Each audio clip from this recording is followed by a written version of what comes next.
Hello, sister. Hello, sister. Welcome to Hello, Sister podcast with Tiff Aunge, episode 24. 24. Woohoo! We rolling. Yeah.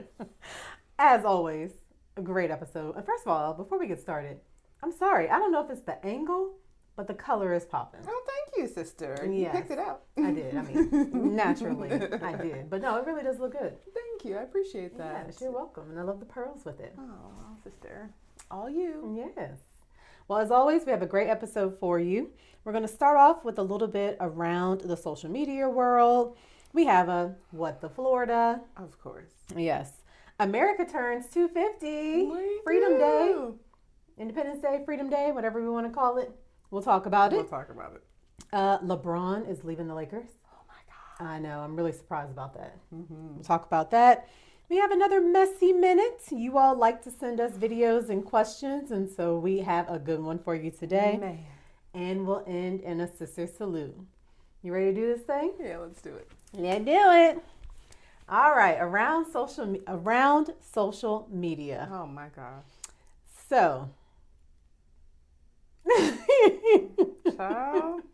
so I have been watching a show on Netflix. It's a South African drama called The Polygamist.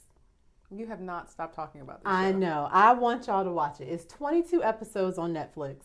And I like, different country soap operas anyway. But this right here, this show right here, hooked. Yeah. Hooked.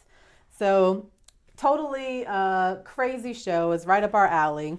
Spoiler alert. If you're trying to watch it, I'm not going to tell you everything, but I am going to give a little bit of details. Okay. So basically, it follows the Gomorrah family, and in particular, Joyce Gomorrah. She is a very affluent wife, privilege, money, socialite, has her own sponsorship and podcasts and social media. And she's married to a very successful businessman. She thinks he has a happy home. Mm-hmm. Come to find out, it ain't so happy. Ooh. The husband is a serial cheater. Oh, no. Terrible serial cheater. And she makes some decisions that affects the family, and she basically tries to hold things together like what women always do. So it's called The Polygamist. It's 22 episodes, and I watched it in 2 days. Oh. It's not long, but it's good chunks episodes to the point where I just couldn't stop. Okay. Yeah, it was good. It was good. But it's not just me. This show has over 2 million views in the first week that it came out, and is trending as #1 in over 16 countries. Wow. Social media is talking about it, but it's a really, really good South African show. So if you haven't seen The Polygamist, definitely think it's a summer watch that you should be watching. And then tell me what you think about it once you do watch it. You have been talking about this show nonstop, so I am going to watch it. I don't know if I say I'm looking forward to it, but I can't scroll my timeline or talk to you without it coming up. Like, it's really popular. Yeah, it's extremely popular. Definitely all around social media. Your hottest podcast and others are talking about it. And, bottom line is, like most things, it's men cheating. Yeah. Oh, Lord. Yeah. Speaking of men cheating, while we're talking about men cheating, did you hear what Shaq said when he was on the podcast? I did. And I usually like Shaq. Yeah. Well, he blames women for cheating. He feels like we control cheating or not cheating. So basically, he was on a podcast and he said that there are 3 types of cheaters. And women really run the world, and cheating is all in our hands, and men cheat because of their women. So he says that there are 3 types of cheating men. Mm-hmm. There's the James Bond, the ones who are forced to cheat, and then the serial cheaters. So the James Bond are the guys who do everything right. They appear on surface like they're the wonderful husbands, but they get an opportunity. They go cheat. They're slick. They're sly. They're going to go do what they want to do and come home like nothing ever happened, and you'll never know about it. So that's the James Bond. Okay. He then talked about those who are forced to cheat. So women just aren't taking care of business. They're not caring for their man, looking out for them, meeting their needs where they need them to meet it, and therefore it's their fault. So therefore they're forced to go out and cheat. Mm-hmm. And then he just talks about the serial cheater, which is self-explanatory. Guys that just can't help themselves, have impulses, and just go do what they want to do. But basically what he's saying, though, is that women run the world and we just don't know it. Happy life, happy wife, happy life. And that means that if you provide a happy life, then you get a happy life.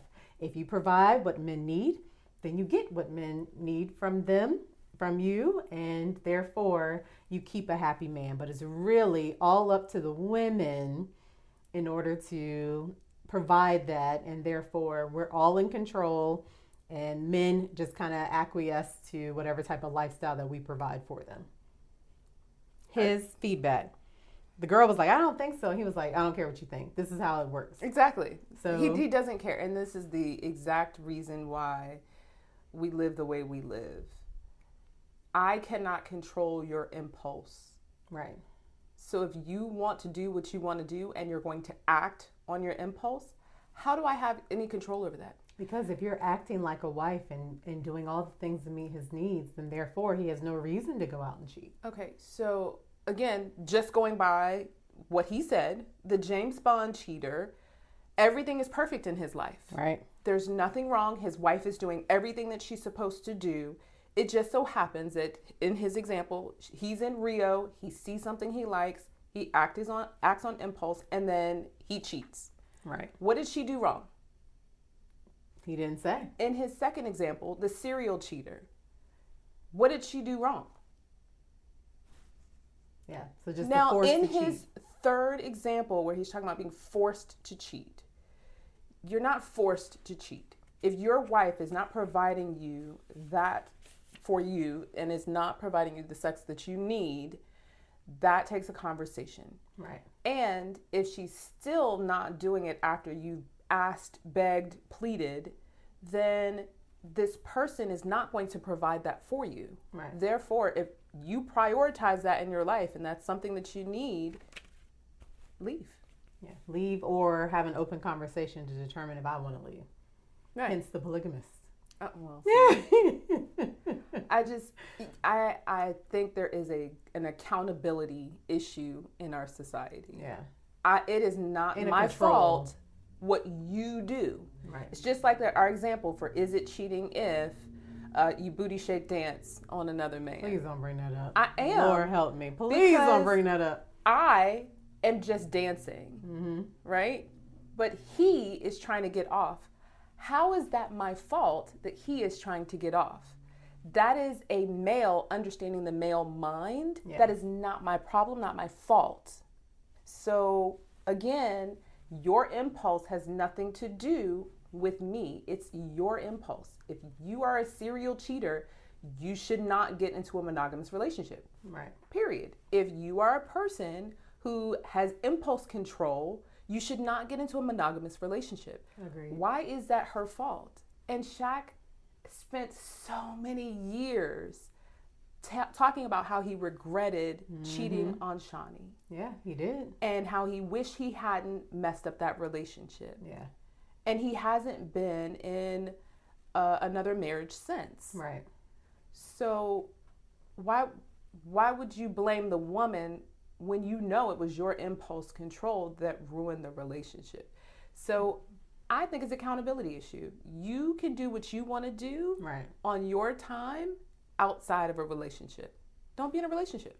Do you That's think, your choice. Do you think that's most men's perspective? Absolutely not. You know? I think that's Shaq's perspective. I think most men don't cheat. I think most men are in their marriages and they enjoy their wives and they enjoy their families and they probably wish they got a little bit more, but they're not out here looking for it. They're looking to have a relationship with their wife. Yeah. And you and Sean are a fantastic example of a couple who's been together for years, who plan to make this work for the rest of your lives. Sean has all the freedoms in the world to go to Rio, and he will not cheat. Yeah. He better not cheat. He got it too. But he don't have me in a point of guessing or challenging or even, thinking about it that Yeah. way. And Sean has great impulse control. It has nothing to do with you. And if he does cheat, he understands the consequences. I'm out. And he weighs the consequences to his actions and he controls his impulse. That's what manhood is. And these boys out here blaming women for their impulse control, you can keep it to yourself. Yeah. Well, all right. Moving on. Yes. Well, speaking of impulse control, so another thing around social media was Montel Jordan was on Funky Friday, so Cam Newton's podcast. You love you some Funky Friday. I do. I don't know why. Between that and Pivot Podcast, those two podcasts are just my favorite. Yeah.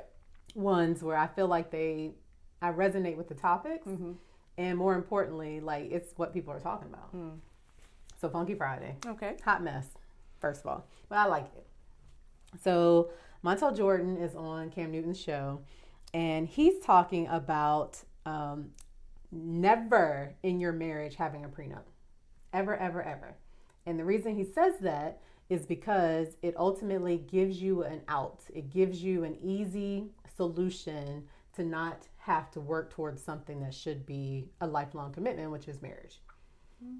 So he talked about an analogy of a pilot and how on commercial flights, pilots are not allowed to have parachutes. And the reason is because they should never be thinking that there's any alternative other than to land that plane safely. Great analogy. Yep. So I love that. And he said this should be the same thing in a marriage. There should never be an option that makes it easy for you to leave. Rather than you having a prenup that gives you half, you should stay for the good and the bad and have it all. And he says in his marriage, he has had the good, the bad. He has gone through all the craziness that you can think of in life with his partner. They've made things through. They've committed to each other. And ultimately, no prenup. People have advised him differently, and he's living proof that it can work with having no prenup. Now, I told you my story when I had nothing, and a family member was recommending that I get a prenup. I didn't.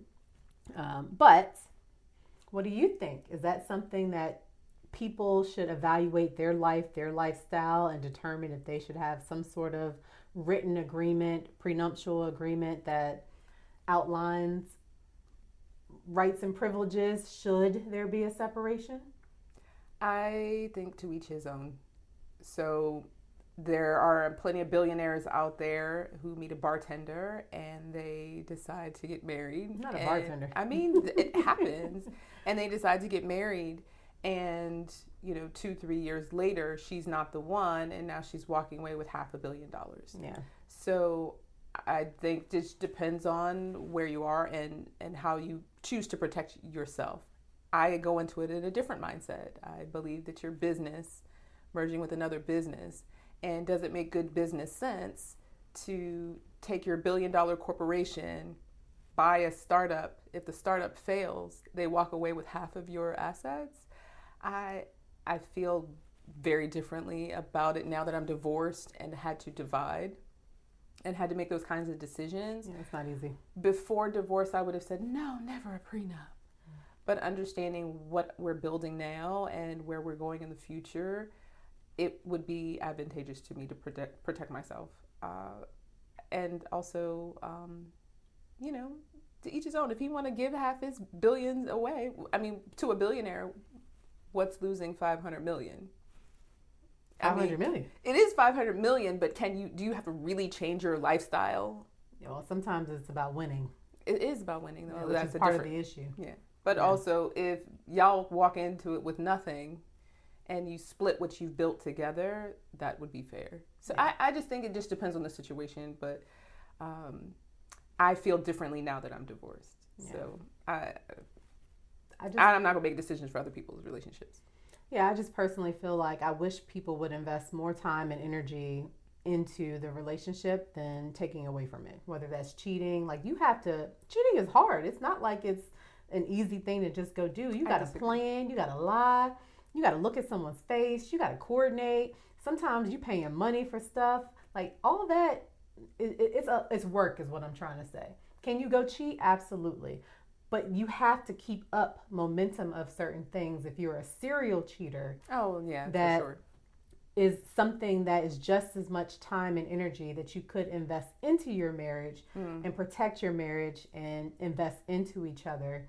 That is just as time consuming as not. So I think people need to focus on picking the right people. That is very true. It's easy to get married, hard to get divorced. Well, maybe it should be hard to get married and harder to get divorced. Agreed. But I just think that, it takes two people giving 100%, and you can't give 100% if you're focused on 20% into someone else. So I have a great question that I'd love to ask you. Okay. Do you believe that you should have to renew your marriage license?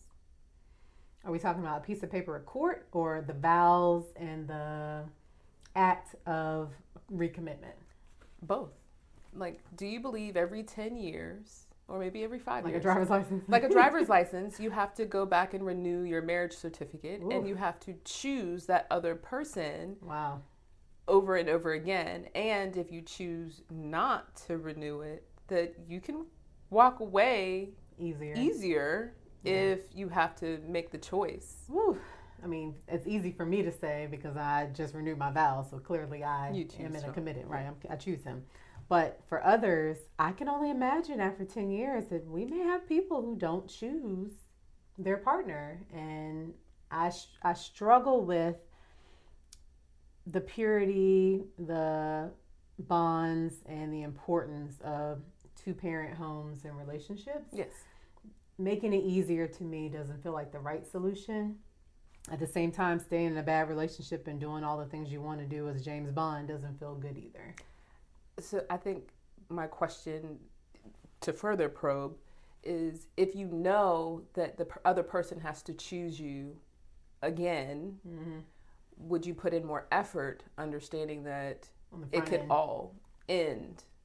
Now, I understand biblical principle. I understand that once you get married, the Lord says you're supposed to be with that person till death do us part. Get that part. Cut that for a second. Yeah, well, not for a second. 50% of marriages fail. So. They do. So now understanding that because it is something that could end, would you put in more effort understanding that? And even if you get like down to year 9 and you're like, dang, she got to choose me again next year. Let me put in a little bit more effort. Would you do that in order to be rechosen? I would hope that would be the mindset if you have to do it. Just like, trying to renew your driver's license so you ain't got to take that test again. Mm-hmm. I would hope that would be the mindset. I just don't think it would. I think it would be the easy out versus the work harder and renew that commitment to a person. So, I like the concept though. I do feel like that's missing, and I think that we should make it harder for people to get married. And I do think we got to think of something, because it can be a beautiful thing to have that partnership. But if you don't pick the right person, I also don't believe in suffering through life just because you picked the person that you thought was going to be appropriate, and it doesn't work that way. Yeah, I say this all the time to myself, to my friends. In the scope of forever, is this something you can deal with? Yeah. And if the answer is yes, then you work through it. And if the answer is no, keep it moving. And I don't think it's an easy decision to make to get divorced. It is a very hard decision. It was not an easy decision for me. Oh, absolutely not. But at the end of the day, in the scope of forever, is this person my person forever? And can I deal with this if nothing changes? Can I deal with this forever? Yeah. And if the answer is yes, you keep going. If the answer is no, you make a decision. Make some decisions. Yeah. Speaking of making a decision, so I love Steve Harvey, and I know I'm going to get blasted. So he wrote the book to help women. I loved it. I loved it. Yeah. I feel like it helped me. My husband, after the fact, said, "You Steve Harvey'd me." I really didn't do anything wrong. I just asked the right questions that gave me the right answers and allowed him to show me, with validation and a clear mind, that I was making an appropriate decision for someone who really loved me and I could love too. So I didn't use it as a Bible, but I did use it as a way to understand myself, to understand him, to make a better decision. So speaking of Steve Harvey, not sure if he has a prenup or not, but he got remarried. He chased his girl. He got remarried.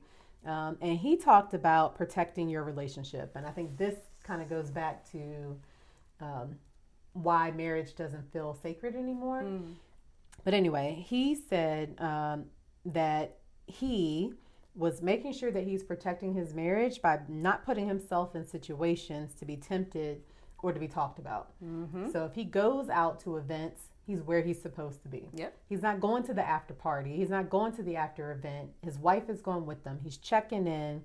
He's doing the things that make her feel comfortable, so she doesn't even have to question or wonder What's up with him? Is he doing right by her? And is there anything that she should be worried about? Yeah. I love that. I love it's it. not about her insecurities. It's more about showing her you're the priority. Yeah. People are going to blast us for that. But the reality is, if the marriage is important to you and you're putting her first 100%, this shouldn't be difficult. Conversely, she should be doing the same thing. Correct. You should never have to wonder if she loves you. You should feel the support. You should feel the love. You should see the acts of kindness. Yes. You should feel everything when it comes to a relationship that drives you to want to do those things too. Agreed. So it's not one-sided, but it's appreciated because he is in the limelight. He is doing the things that put him in situations that he could be tempted, and he's choosing to outwardly and hopefully behind closed doors do the right thing. Yes. I love This is it. the opposite of what Shaq was talking about. Absolutely the opposite. So understanding understanding himself as a man with impulse control issues. He does not put himself in a situation where he has to act Right. impulsively. Right. So if he's going to Rio, he's taking his wife with him. Right. Or don't go. Or if he has to go, he understands I'm on the FaceTime with her. I'm taking somebody that works with me. I have an accountability buddy that will be there with me to make sure I'm not doing what I'm not supposed to do. Right. So if I'm not eating or in my meeting, I'm in my hotel room and I got my wife on the FaceTime. Yeah. If you are a person with impulse control issues, you can control what you can control. Don't put yourself in situations that somebody could say, oh, well, Steve was there. I bet he did blah, blah, blah, because exactly he was what there. he's talking about. That's exactly what he's protecting himself from. I love it. I think it's great. And it takes maturity and self-awareness. And I'm not going to say all men lack maturity and self-awareness. Please don't, because they're going to come for us. Just the men in our comments. Yeah. How about that? Yeah, but it's beautiful. I love it. I think it is very mature, very wise. And I hope he's sharing that knowledge to provide that information to other generations who are coming up behind him that kind of need to know it's not her fault that you can't control your impulses. It's my job to make sure that she feels secure in my actions. Yeah, in your actions. And key point, she needs to be secure for herself. You need to be secure for yourself, which then creates security for you both. Exactly. I love it. Yeah, love it. Steve Harvey's book gave me a true principle that I have really tried to live by, and that is to not let sex cloud your judgment in a relationship. So I stick to the 90-day rule as I'd say as a guideline. But I stick to the 90-day rule just because I know within a couple of dates if I'm going to like you or not. Yeah. So I'm not going to sleep with you on the first date and realize that we have great compatibility sexually, and then nothing else matters to me. Yeah. I'm going to let our chemistry build, and then I'm going to feel you out. I mean, actively dating doesn't mean actively sleeping with everyone. So a guy who's really into you doesn't mind waiting a little longer to get to know you. So that's the one rule that I take with me. And then the questions, like you said, the questions that he asked him about what his values are and his future looks like. Because if you're not equally yoked, what are we even talking about? Yeah. So I did take away several things from the book, but that number one thing I took away was that 90-day rule. Get to know a person. I promise. A lifetime is a good enough time to love someone. You don't need to rush on the front end. Don't let yourself be yoked, but definitely don't feel like you have to get married in 2 days. No. Yeah. Agreed. Cool. Love it. Well, sister, this has been such great conversation, and I appreciate all of around the social media, but we don't need to go around the world. We can stay right here in Florida. Oh, I know what that means. It's time for What the Florida. What the Florida. Child, when I read this story, I don't know if Sean sent this to me. Oh, okay. When I read this story, Thanks, Sean. I was like, I love and I hate technology. So I need you to hear this the way that I read it, because what the Florida? Okay, give it to me. A Duval school board candidate used AI to create black supporters into campaign photo. District 6 candidate Clarence James, who was running to replace current school board chair Charlotte Joyce, recently shared a series of photos promoting a campaign fish fry at a local church. Among them was an image showing James and two other men surrounded by what appeared to be black supporters. A closer look revealed that the crowd was not real. Several faces appeared distorted. One woman appeared to have 3 feet. What? So it was clear. Very clear. After spotting the image, Action News Jack's reporter Deja Mayfield, who I love her, she is adorable, left a comment on James's Facebook post questioning its authenticity. Moments later, the image was replaced with a different photo with only the 2 original men. The post comes as artificial intelligence continues to make its way into political campaigns across Florida. Last week, the same news station reported about an AI-generated photo shared by an account associated with gubernatorial candidate Jay Collins that depicted a dystopian future under the leadership of frontrunner Congressman Byron Donalds. What in the world? So James's Facebook post is another example of candidates using AI-generated content as a part of their public messaging. And because of this, Florida law passed in 2024 made it illegal for candidates to use AI-generated deepfakes into advertisements without clearly disclosing that the content was artificially created. So this image that James posted does not appear to violate that law. It's just lazy. It is a reality in this day and age how candidates are using AI to provide misinformation. And of course, James's camp has declined all requests for comments. Of course they have. Ciao. First of all, you in Jacksonville. You can't tell me you can't host a fish fry at any random park and we ain't coming out to Duval.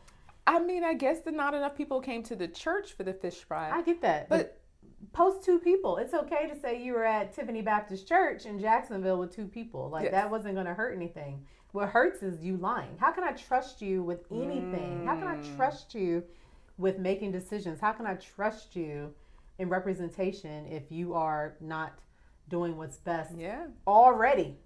And he's a school board candidate. Oh. So how do I trust you with my children? Oh my gosh. This is a mess. Keep in mind, as you said, in Duval County, there's no lack of people of color. No, there's not. Go to a park. Literally. And just stand there and take a picture with the people in the background. No, and then keep moving. Host an event. Host 5 events. But if you're gonna events. if you're gonna be deceitful, the easiest thing to do is to go take a real picture at least. And take a real picture. Yeah, that's wild to me. Whether you talk to the people or not, it's a real picture. Child. You couldn't even check your picture to see she had 3 feet. Lazy. And you was lazy with it. And who did it? Like, I'm not the best with AI, but I'm pretty sure I can give it a good prompt. You could.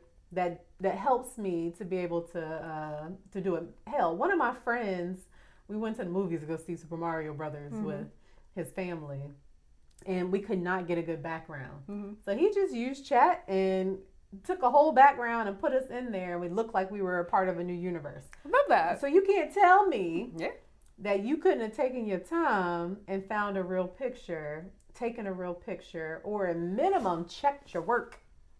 Well, school board. Deja said, I'm not playing with you. I know. Come on, Deja. Bring it out. Bring them out. Bring them out.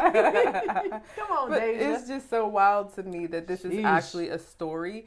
And it's not the first in Florida, to the point where they had to make a law banning AI. What?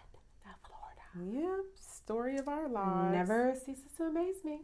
Well, we don't have to stay in Florida. We can go back to the United States. And this year, the U.S. turns 250. Oh, yay. Freedom. No, nobody said that. Oh, okay. We said that the United States turned 250. This is our independence from Great Britain. Yes. And understanding that everyone was not freed on that day, we can still celebrate 250 years of this country building. Other countries Sure. had thousands of years to try to get it right. So we're still young in relativity to Yes, the we world. And I also want to point out that this is the only country that we know. Yeah, that's true. We've never lived anywhere else. No, that's true. And this is our home. She's so glass half full today. I am. This day is the 4th of July. It is. It's not Yesterday a holiday was for the me. 3rd. Tomorrow is the 5th for me. You do. Look at what's going on right now in the World Cup. The United States has moved to the group of 16 for the first time in I don't know how long. USA!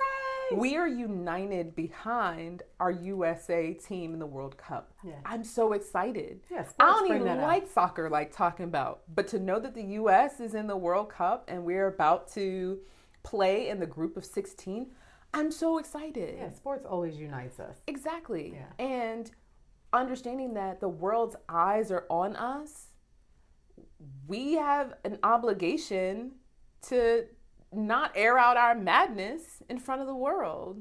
And I think Or air it out and get it done and get it over with and move on. either way, this is a great time to be united.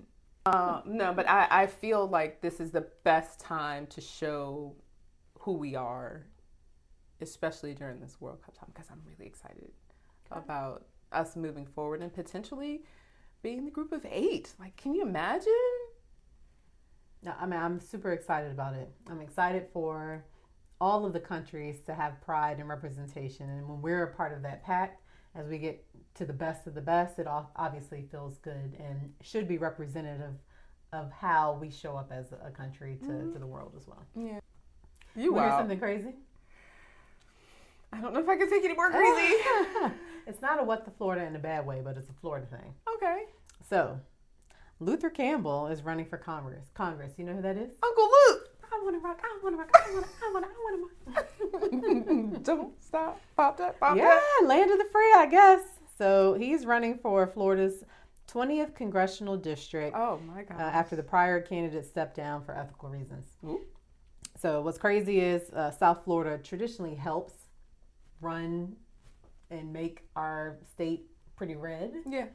So he is running for office and running for supporters and looking to see what he can do positive for the state of Florida and his congressional district, 20th district down in South Florida. Only in America. Only in America. Well, that's again, America turns 250. Look at what we can do. We Yeah. can put Uncle Luke, the king of Freaknik, Yes, child.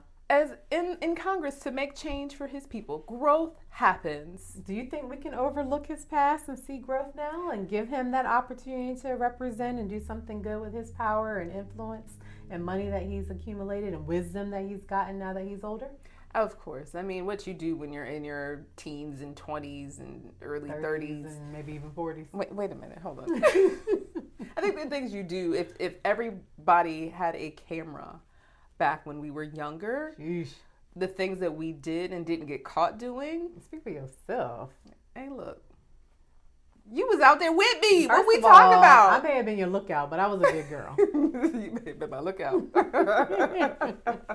No, I mean, you know what was really funny? They were talking about the aunties at Freaknik because now they're, older, a little bit older than us. Yeah. And they were shaking in their boots about being on the documentary. Mm-hmm. So again, cameras and camcorders, they were not a thing that we had with us at all times. So I forgive some of the mistakes that you make as a younger person, but what has he done since? And that would be the scrutiny that I would have. So like between 40 and now, what do you do for your community? What have you done? You can't just step up and say, I want to. What are the actions you've been taking to represent your district and how you've set yourself apart and shown that you've grown in the time in between? Yeah, and I'm sure he has because you don't get that type of a seat and support and think that you can unless you have done something positive. It's not my district, so I don't follow him. Mm-hmm. But this is traditionally the start of something greater, so I will be following you, Luther, Mr. Campbell. I cannot wait to see his campaign, and I cannot wait to see the party after he wins. Child, you know he was a part of the AKA event. He wasn't called out because Trick Daddy was the one that was busting it wide open. He followed the instructions that he was given. Instructions that he was given. Okay, so now he's showing growth. He's actually following instructions. He could have turned up with them ladies, and he did not. He followed his instructions. Well, Uncle Luke, if you want to come on the podcast and do a little campaigning, we're happy to have you. Home of the brave, land of the free, child. You're so funny. Speaking of free, guess who wants his freedom? Freedom? Mm-hmm. Who? LeBron James. He is leaving the Lakers. He's leaving LA? He is leaving LA. I am shocked. Yeah. I mean, he's not retiring? He's not retiring. He wants to play for another team, and he wants to leave the Lakers. So this is deja vu because he wanted to go back home to Cleveland to win his championship. Mm-hmm. And then he didn't. He left. Mm-hmm. So he won in Miami. He won in Cleveland. He won in LA. And now he's ready to go and leave the Lakers. Wow. I mean, that's huge. I mean, he's really done everything he wanted to. He wanted to do all those things and did it. Mm-hmm. He wanted to play with his son and did it. Mm-hmm. I wonder where he wants to go. I believe, this is just my theory, and I haven't heard anybody else say it, but I also haven't been listening for it. I believe he's going somewhere to set up Bryce James. So his younger son is at Arizona right now. He is a redshirt freshman. High school? No, Arizona University. Sorry, yeah. I'm sorry. My bad. That's why we can't talk sports. I know. Keep going. I got you. Catch me up. He's at Arizona, and he redshirted his freshman year. And so now this is his first year that he's actually going to be playing. Mm-hmm. Well, Bronny came out after 1 year and into the NBA. Yeah. So I think LeBron is going somewhere for a year to set up the team so that Bryce can come and walk into a successful team and a successful unit. Do you think he still has that pull to do that? I think he does. Yeah. I mean, LeBron James brings in people just because of his name. Yeah. He's not in his prime. But people still do enjoy watching him play. No, he's awesome. And people love hating on him too. And they want to see him fail. Absolutely. So people will pay the money to see him succeed. People will pay the money to see him fail. No matter how you feel about him, you're still paying your money. I hope that's the plan. I really think do. Can you imagine playing with not one but two of your sons? I don't know why he's still playing now. He's 40. Yeah. Them knees. Yeah, we talked about being 40. It got to hurt. Them 40s hit a little different. Now, they do have money for all of the therapies that he needs. However, he gonna need it. I think he's feeling that he's winding down, and I think he wants to play with Bryce, and then he'll retire. I hope that that's the right theory. Let's follow this one, and we'll come back to you all to see what's up. Definitely. Good luck, LeBron. Happy for him. I'm shocked. Yeah, a little messy, huh? It is. Speaking of messy. Ooh, messy. Yes. So y'all are messy.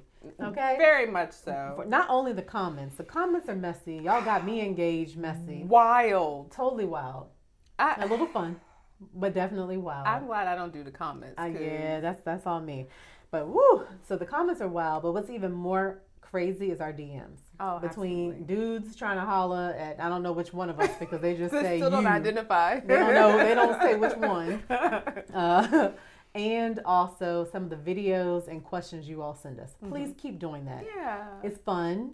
Some of it we can't even respond to. Some of it we're like, absolutely not. That's not something we can cover. People already hate us in the comments. Like, you're not, nah. Yeah. And some of it is actually entertaining. Mm-hmm. So we started a segment called Messy Minute. And it's where you all are sending us videos or you all are sending us questions. And if it's something that fits within our segments, we are going to talk about it. So we got a question, and it is about relationships. Mm-hmm. And we've been posting a lot about relationships. And someone asked the question around, what are you overlooking in the beginning of your relationships that are red flags? Flag on the play. Mm-hmm. What are you overlooking early in these relationships that could have given you something later on to where you don't end up in the situations that you're in later on? Mm-hmm. Thought it was a great question. Excellent question. Red flags that you're overlooking So, what do you think? I think my first one would be your significant other's friends. What kind of Ooh. circles are they running in? Are they running in circles where everyone is a working professional with a family? Are they a Is nobody circle? married? Are they a circle of bros? I don't know how many times people mention in our comments be a passport bro. Mm-hmm. So if all of his friends are passport bros, when they go on their guys trips, where do you think they're going? What do you think they're doing? Yeah. So I think friends is a good thing. What kind of circles do they run in? Relationships with their family. Yeah, exactly. Yeah. If you have no relationships with anyone, nobody. That's a red flag too. Yeah. Doesn't mean that things didn't happen that you shouldn't be talking about and No. you can't move forward with it, but it's definitely a red flag, yellow flag to. You have no positive relationships in your life. Yeah. Yeah, for sure. For me, it is white lies. If you will lie about something so silly when you don't know me, something small when you don't know me, like there's no historical, you tell the truth, Right. you will lie to me for the rest of your life. The answer is no. Yeah. The answer is no. Yeah. I was listening to a comedy strip on my way, comedy set on my way here, and the comedian said, you can't be honest with your wife or your girlfriend because, I think it was Kevin Hart, and he said, you can't say, I'm going to feed the pigeons and really go feed the pigeons. Because when you call to your wife and say, hey, I'm feeding pigeons, she'd be like, who you with? What you doing? You feeding pigeons? Really? So he said, you can't be honest and tell the truth. Lies. You can be honest in the silly. beginning because who feeds pigeons? You do. And guess what? That's been validated in the beginning. Yes. Now, if you tell me you're feeding pigeons today, I'm going to call you a liar. Yeah. But, Still, yeah. no, you're right. White lies are important. If you can't be honest about everything, then I don't think you trust me. Mm-hmm. And if you don't trust me, why are we moving forward in a relationship? Yeah, totally agree. Agreed. I'd say another red flag to look out for would be to either omit information or lie about something, knowing that you're going to ask for forgiveness later. Ooh. So up front, Intention. you're intentionally omitting information or intentionally lying so that you can ask for forgiveness later. And an example of this would be, you know that your significant other would not approve of what you're about to go or what you're about to do, so you just don't say anything. Mm-hmm. And then later on say, hey, I know I went to that bachelor party that I knew you wouldn't like I would, and I'm sorry. I didn't do anything. Nothing happened.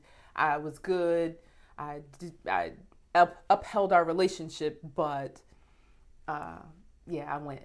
So I think that's not only the same as lying, but it's intentionally deceitful because you know you're going to ask for forgiveness later. So if you have that guilty conscience at the beginning and you know I'm not going to allow it, why are you doing it anyway? Yeah. Red flag on the play. Yeah. I have a story I'm going to tell you later. But I have a story and about inviting people to a party knowing that I would not approve of this person being there and then apologizing later. Juicy.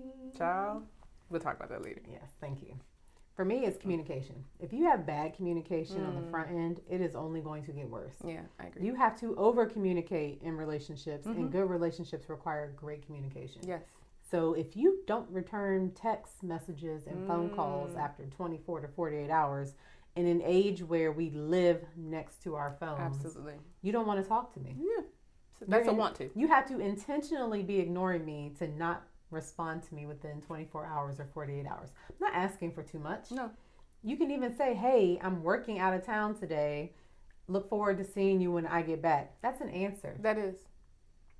Yeah. I may not like it, but it is a response. It's an answer. And so I don't understand this ghosting and or, not when you have an opportunity, if you're interested in me and communicating. Those are red flags that you need to run from early. Yeah. Would you imagine somebody actually saying to you, I'm dating multiple people at the same time. It's kind of hard for me to keep up with all of my messages. I promise to get back to you 24, 48 hours. I would appreciate it. Quick story. So when I was dating my husband, I wanted to. Steve Harvey had me in a chokehold. I was so honest, and a bad relationship I was coming out of that he cheated on me, and then it just wasn't great. So I just was honest. I told him, I said, "Hey, I'm talking to another person. I just want to be honest about it." My husband was like, "No, no, you're not." He made it to where I was only thinking about him. Yep. Okay. And that's still why does. we're still married today. And still does.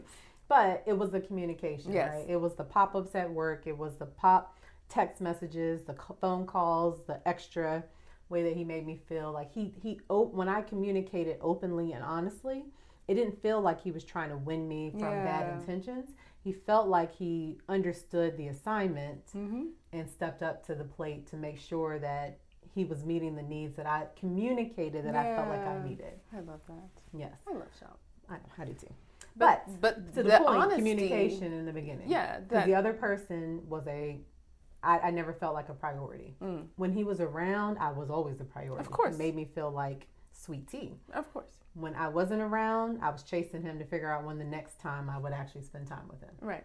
No, sir. Why I gotta do that when I got and him at home? You know, I don't want to ever feel like I'm the outest. And he's so good to me. Is that the words? Yeah, it is. Oh. Okay. That man's so good to her. He got her singing in the middle of her podcast. Sorry. Back to the regular scheduled program. Lord have mercy. Another red flag would be if you have a roommate. And we're talking about not 20s and early 30s or college. We're talking about 40s, 50s, 60s. 60s? Yeah. What if it's a family member? Now, it depends on the situation. Okay, yeah. So if you have an autistic relative who requires not necessarily supervision, but somebody to be close to them and you play the role of that caregiver, then that's fine. We're talking another grown human that is not in your family that you split in the bills. But what if they got a brother that they love and they're both single and they want to save some money, but they have good jobs and good lives and can do what they want to do? That's still a red flag, or is it a flag that you need to look more into to understand their situation? Or is that an absolute no? It's an absolute no, because you're not creating a space of a person who wants to be in a relationship and have a family. Interesting. Because they're gonna come for you on that one. Well, come for me, but as a man with a roommate, I am a woman, okay? So if I'm gonna come to your home and have dinner or spend the night, and there's another whole grown-ass man in the house, how comfortable am I going to be maneuvering in your home and there's another man there? Yeah. I'm not going to be in your kitchen naked cooking eggs in the morning. No. You got a roommate. And way, way, way before Sean, way, way, way, way before Sean, I was dating this guy and I was at his apartment. And can we, with context, this is you in your early 20s. Correct. I was in my 20s. Okay. Very clear. Go ahead. In my 20s, dating this guy. And I remember we were in his room, just in his room. And his roommate came in like he was supposed to be there. It was the oddest thing to me, and it was the biggest turn off to me. And I just remember being like, what are you doing? Right. Like, you didn't know what we were doing. And even though we weren't doing anything, what are you doing? Right. Yeah. Very odd. It was a boundary. It was weird. He was in his 30s. I was in my 20s. So again, that actually probably was a sign this grown 30-year-old had a 30-year-old loser. I mean, he was a loser to me. 30-year-old loser roommate with him. Well, again, this talks about being mature and creating the space for the relationship that you want. So if you are okay in this environment and you're okay living your life and saving money and you know, doing that and being a single guy, that's fine. Yeah. I'm not saying there's anything wrong with having a roommate.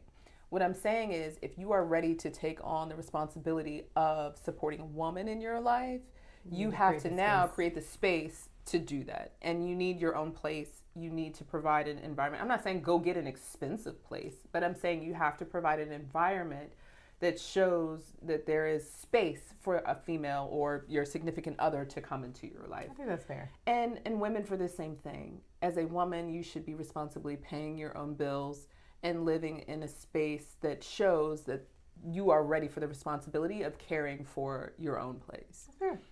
And if you have a roommate, to me, it's a red flag. It seems like you're not ready. Fair. I wish I had a flag to throw.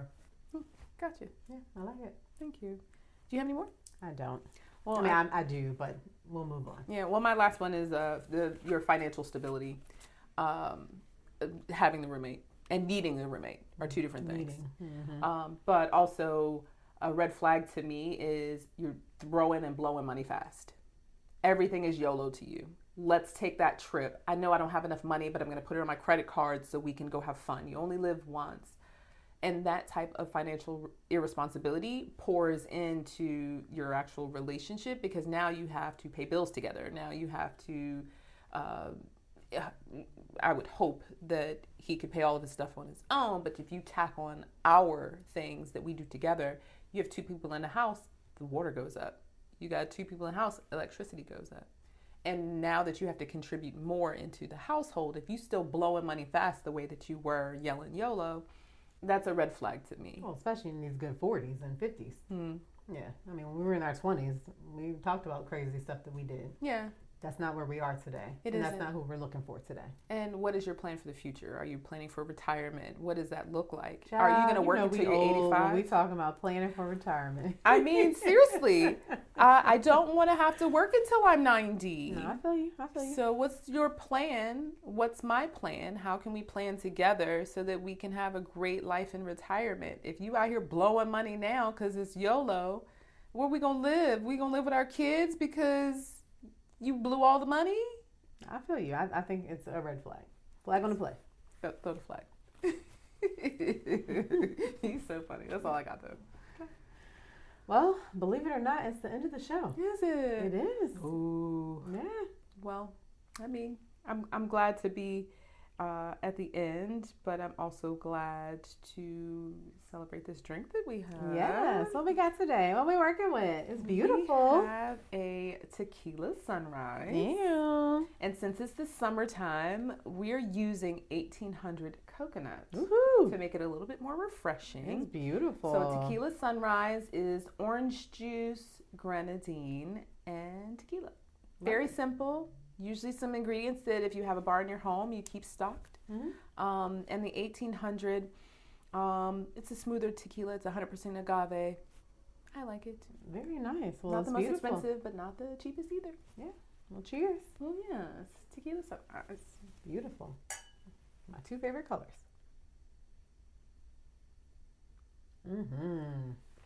Oh, that's So, I like the harder stuff. I don't do all the swish, swish, and swish. No. I like the more aggressive tequilas, but this is good. Yeah. Well, I don't want to bombard you with wines, so you got a mixed drink from me. I appreciate it. Thank you, sister. It's delicious. Thank you. I appreciate that. And beautiful. And my sister salute this week is to Tiana Taylor. Come on, BET icon. Is her year. Yes, it is. It's been a great year. Regardless of how you feel about her movie, this award season has been kind to her. She's gone through all award season for Best Supporting Actress, and she has served us all kinds of looks. Child, body, yaddy, yaddy, yaddy, yaddy, yaddy, yaddy, yaddy. And maintain that body through her child. 2 children. It is absolutely phenomenal. Beautiful. And also, she was on the BET Awards. Which was excellent. Anytime that you bring out Queen Janet, Woo! you know you are an icon. Yes. And she got several BET Awards, and again, served every look she looked that fabulous. night. I love the way that she's doing things, and she's showing a lot of girl power along the way. Yep. So, Tiana Taylor, you are my sister salute. Cheers. Clink, Cheers clink, clink, to clink, you. clink.